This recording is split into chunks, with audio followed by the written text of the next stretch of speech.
Brunch for a 50-din Border Collie.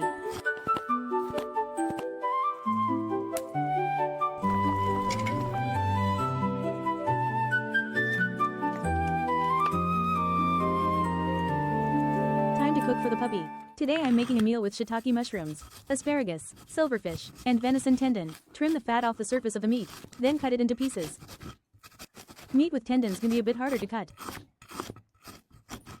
Today's video is from my archives. I didn't forget to update even while taking the puppy out to play. Cut the asparagus into small pieces. Small silverfish are boneless and seem perfect for steaming, which is quite convenient. Rehydrated dried shiitake mushrooms. Steam for 20 minutes. Now let's make some steamed locust flowers. How could a Hanan dog pass this up? Use oat flour for the puppy. Use regular flour if humans are eating it. I don't like to spray oil when making steamed vegetables. If you spray oil, they will be coated with more flour. I feel that too much flour coating masks the flavor of the vegetables. Spread them evenly on the steamer. Steaming for 5 minutes after the water boils is enough. Take them out and shake them loose as soon as they are steamed. No salt for the puppy, but add some for human consumption. Time to assemble the meal. Super fragrant venison tendon rice. Calcium citrate powder. Nutritional yeast powder.